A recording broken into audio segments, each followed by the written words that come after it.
Oh, hey guys. Yeah, come on in. I was just gonna sit down here and talk to you about, kind of reflect on my past couple of days here at the off-grid homestead. And I was cleaning out the dirt from underneath my fingernails just to get them dirty again tomorrow morning. But today was our earliest start yet. We were up about 5:30 in the morning. And by the time we got working, it was a little later than that, probably I would say 7:30. We hit the ground, and we were trying to beat the sun because maybe you can see on my nose here, but I'm pretty well sunburned, even though I've been wearing the hat and trying to, tilt it what different ways to protect my neck, and even gone to wearing the do-rag around the back of the neck, try to buy myself a little more time. I had to wear long sleeves all day today, even though it was pretty hot in the beginning part of the day. But yeah, I've earned me a cold one, so I'm going to sit down here and drink it. And I thought might talk to you guys about just some of the different things I've come across.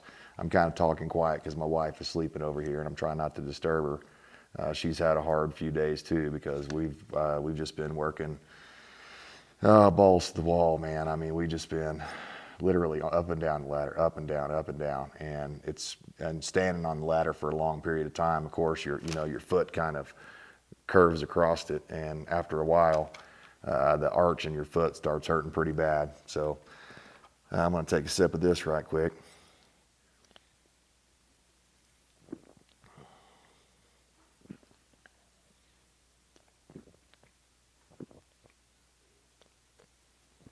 Yeah, that's the good stuff there. But anyways, yesterday we finished up. We started out doing some Hardie Board, and we got a couple of strips on. And we couldn't get the whole thing done the first day because we had to do a lot of layout. We had to mark all the places where the studs are, because anywhere you have a seam where two end boards meet, you need to have a little bit of a gap there, like 1/8 of an inch is what I've been going for. And you don't want it any bigger than that, really. 1/4 is probably too big, but 1/8 is about perfect, I think. And you have to put what I've been doing is I've been putting I'm looking around, I don't have any right here, but there's a product called Tight Seal, I believe it is, and it's basically a peel and stick is what I call it. It's like a rubberized tape, and it's made for like window flashing and stuff like that. So before we came out this time, I picked up a few rolls of that. Excuse me, and I picked them up there were some bare spots in between the windows, and so initially I bought it for that, but I bought more than I needed, so I had a little left over. And what I decided to do was, underneath every butt joint where the two pieces of Hardie Board come together, I laid a piece of that stuff, and it's about that wide. So I laid it underneath the Hardie Board, and the two boards would meet like this. And so it kind of comes up over the next one. So if any water gets in back behind here, past my caulking bead, one day when the caulk goes bad, that it'll hit that Tight Seal stuff, run down and ramp over onto the top of the next board. And another thing you don't want to ever do is like stack your seams, so say you wouldn't want to have all your seams in a straight line like that, or even every other one. You don't want them staggered like that, because basically if a leak ever happens, it's going to get in behind there, and it's just a bad thing. So I staggered all my joints and tried to make sure that everything had its own little place, and we were able to work that out. So little math involved, and that was great. The wife helped me out with a lot of that, and the layout. She would have the stuff laid out and marked out. And I also wanted to talk about the video I previously made. I took a standard box blade, and of course I don't have any of that stuff here because we threw all our tools in. We had to run to town. But anyways, when I first cut the Hardie Board, the first time I did it on the east end of the house in the eave, the generator, my big generator, was down that time, and I don't think I had the Harbor Freight generator yet. I don't remember what the deal was, but maybe I didn't have the saw blade, I don't know. But I basically I had to do it all with a razor blade, and it really sucked. Now it turned out really nice, and I didn't break or chip very many or maybe any boards. I chipped a couple with the circular saw blade, but there's an Irwin blade that I bought that's specially made for cutting Hardie Board. And man, I don't care if it chipped a couple of boards, it sped it up so much. It was dramatic. So we were able to get cover a lot more ground a lot quicker because we had that circular saw blade attached to my, circular saw, and had my generator to fire up, and it worked great. Last time we were out here, one of our last big projects was we had the wood stove installed, and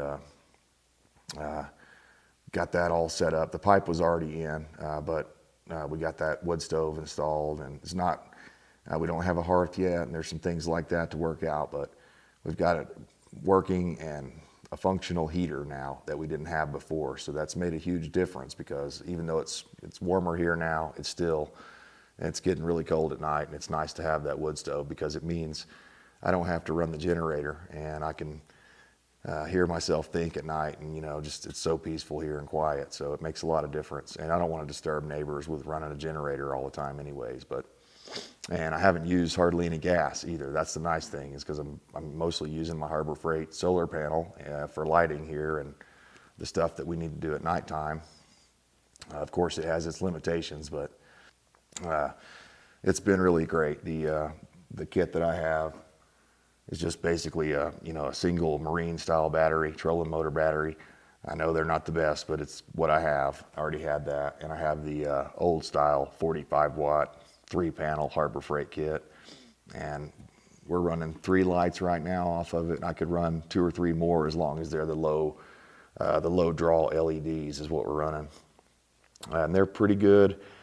I still prefer the light of an incandescent. Both my wife and I, these things, I don't know what it is about LEDs, but the kind of light they put off can be harsh, and you have to really, certain shades are better than others. That's all I can say. You just find some good lamp shades and maybe try to do indirect lighting rather than overhead or something like that. But we're working on some different things like that and different ideas, because we like the idea that, a LED only runs like 9 watts compared to 60 or, 40 or whatever.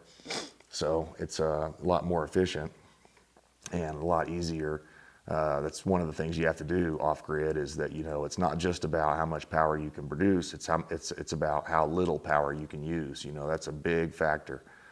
Trimming down, the fat, so to speak. So, minimize your light usage. Try to maximize your charge efficiency. So when you've got noonday or 1 o'clock in the afternoon sun, and your solar panels are producing 14 volts, that's the time to plug in all your electronic devices that need to be charged up. Maybe not all at once, but you know what I mean. Get them going, and do all that hard work on the battery whenever it's fully charged and it's drawing off the solar. So, there's a lot to it that it's hard to stay on task sometimes, because you have to constantly be thinking about, and I'm not really in a routine yet, but there's been several times we're moving the panel and changing it, as the sun goes by, tracking it through the day to try to get a maximum charge out of the deal. And, several times we've forgotten about it. You turn it in the morning and you get to working, and next thing you know, it's 2 in the afternoon, and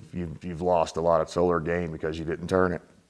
So there's a lot to it, and just to start in the generator over and over and over again.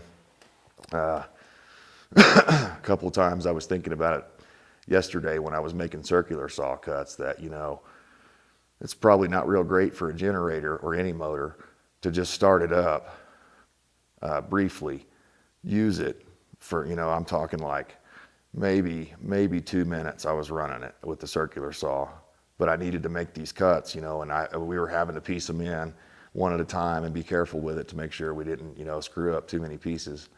But anyways, I started thinking about the carbon buildup and stuff like that. So I eventually started trying to do 2 or 3 cuts at a time, because that way my generator, I wasn't having to start it up, shut it off, and that could just let a lot of carbon build up in the top of the engine. So I'm sure whenever I get around a parts store or something like that, or a Walmart, I'm going to try to pick up some kind of fuel injection cleaner, or carburetor cleaner rather, like a B12 or a Lucas or something, because I've asked a lot of the generator running at short cycles like that, and although the circular saw ran great, the blade that I got ran great, cut great. You know, I laid out a jig to where all I had to do was make a certain measurement, whatever the fence on my circular saw was, and lay it up against a 2x4.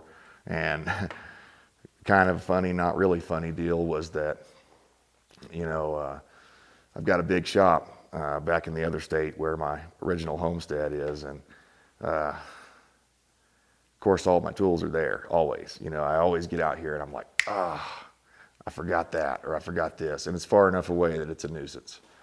Bad deal, bad enough deal where I'm like, man, should I go buy another one or just try to do something else? Well, what happened this time, probably the big bad deal, was that I used these quick grips. They're like a bar clamp type of a grip, and you squeeze them like this, and these two jaws come together. You could clamp a piece of wood down to this table right here, and it's great.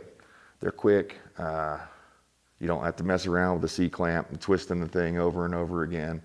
They're great. I always bring them with me, and for whatever reason, I forgot to bring them this time, and oh man, that made me mad. So I told my wife, I was like, all right, MacGyver, look out. I'm gonna show you some stuff right now. So I had these crates that a buddy of mine gave me, and I've been using those to transport tools and stuff like that, and supplies. And anyways, I came up with the idea of laying the crate with the flat side up, and basically I took a 2x4 and laid across, and was able to put two screws, real long screws, down into the crate, so that as I screwed down on it, I basically made a big long 2x4 clamp on the top of that crate to where it got us by. It got all of our cuts done. We cut Hardie Board with it all day yesterday, and we cut steel siding with it all day today, corrugated tin or corrugated metal, whatever you want to call it.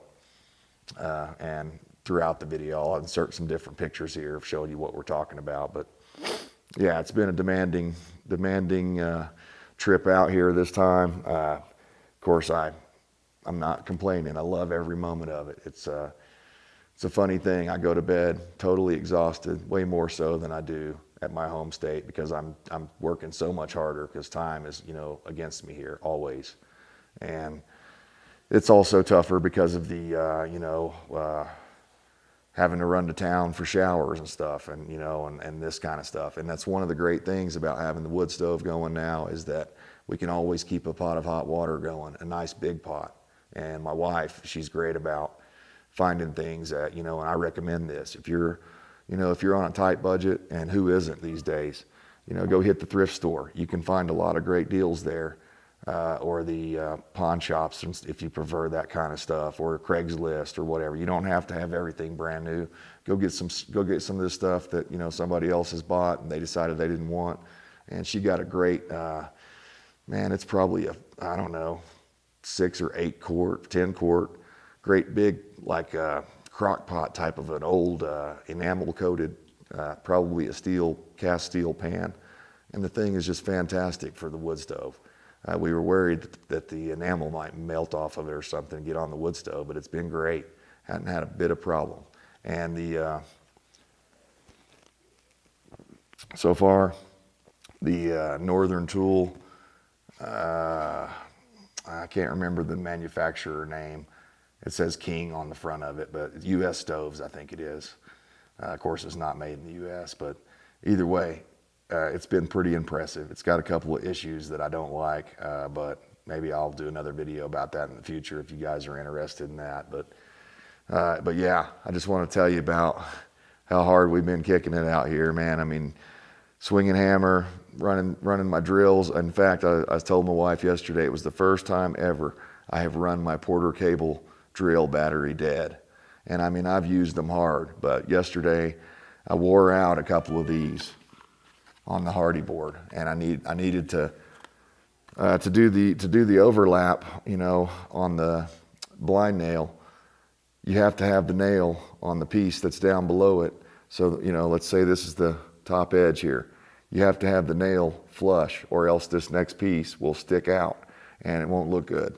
So what I've had to do is take these countersinks and just barely get in there and knock the sharpness off the front of it there, or if it has a bump on it, because this stuff has texturing on it. and you knock that off, and it gives the screw a chance to get flat. And you don't want to go too deep with them either, because you can blow through the thing. You don't want that. The stuff's kind of fickle.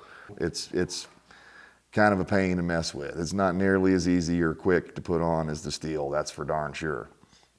But those, I mentioned those gecko clamps, or maybe in a future video I'll mention the gecko clamps.